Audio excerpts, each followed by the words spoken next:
Ni kwa neema ya Mungu tu na ni upendeleo wa ajabu sana kuwa hai kama hivi tulivyo. Namshukuru Mungu sana kwa ajili yako. Una masikio ndio maana unasikia, una macho ndio maana umeona. Na kwa sababu na hivyo vitu, mimi nikasema kwamba ni upendeleo. Kwa nini nasema hivyo? Kuna mtu hana masikio, kuna mtu ana masikio lakini hasikii. Kuna mtu ana macho lakini haona, lakini anatamani kuweza kusikia kama unavyosikia. Anatamani kuona kama unavyoona, lakini hiyo neema hajapata.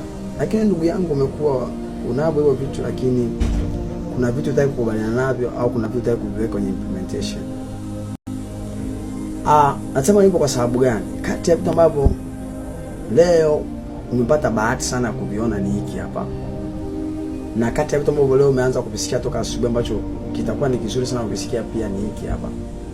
Nimekuwa nikiulizwa na watu wengi sana kwamba kaka, hivi unawezaje kuhubiri? Unawezaje kutafakari na unawezaje kuhubiri na nini?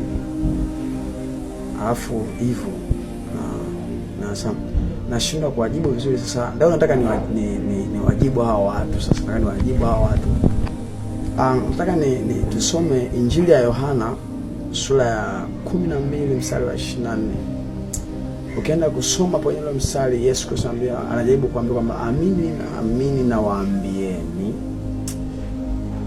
punje ya ngano hii isipokuwa ukaa hivyo hivyo, lakini ikifa uzaa sana. Kana kwamba mbegu yoyote ile ili kusudi izae lazima ife kwanza. Kufa kwanza ndio tunaambatana na kuoza. Mbegu yoyote ili kusudi izae lazima ioze, alafu kisha oza ndio inachipua mmea. Tumeona vitu vingi. Mbegu ya labda mahindi lazima ioze kwanza ndio inazaa. Hata ya mtama lazima ioze kwanza inazaa. Hata ya ngano hiyo lazima ioze kwanza nafanya ndio inazaa. Ndo asili yake. Mbegu yoyote lazima ioze ndio ifanyaje? Izae.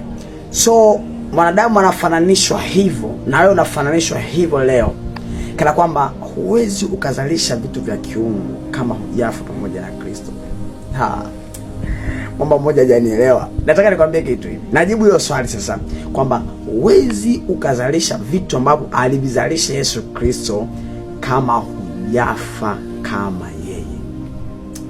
Hatufi kama yeye kimwili, ila tunakufa kama Yesu Kristo kiroho.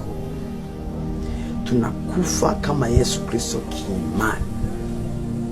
Unapomkiri Yesu Kristo kama Bwana na Mwokozi wa maisha yako, ina maana kana kwamba umetimiza haki yote.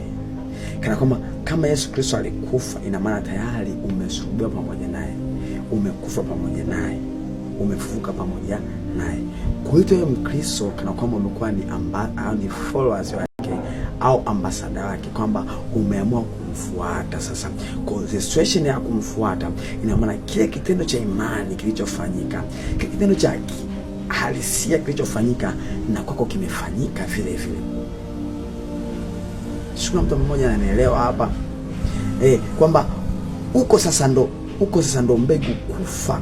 Na Yesu Kristo anasema na kwamba mtu atakayeamua kunifuata mimi inaajikana nafsi yake. Kana kwamba ufe kwanza wewe, umwili wako ufe ndugu yangu. Kana kwamba uamue kuacha dhambi. Unapomkiri Yesu Kristo unaamua kuacha dhambi. Unavaa ile haki ya Kristo. Unavaa ile imani ya Kristo. Unaamua kutokutenda dhambi tena. Huko ndo kufa wa Kristo, kwamba ndio utakapoanza kuzaa vitu vya kiungu. Unatamani kuhubiri Injili, utahubiri vizuri. Unatamani kuponya wagonjwa, utaponya wagonjwa vizuri. Unatamani kufanya miujiza, utafanya miujiza vizuri. Unatamani kuomba muda mrefu, utaomba vizuri. Unatamani kuwa kama Kristo, utakuwa hivyo hivyo. Kwa nini? Kwa sababu umeamua kufa kama Kristo. Sio, umeelewa? Kwa kwamba ukitaka kuzaa sana, kama tulivyosema kwa mstari kwamba yani ni kusudi uwe ni ngano inayozalisha, lazima kwamba ukubali kufa kwanza. Ufe, ambapo lazima ufe katika Kristo. Ufe katika nani? Katika Kristo. Sio kama umenielewa. Kama umenielewa, comment jambo lolote, comment kitu chochote. Na kama hujanielewa, niambie nirudie.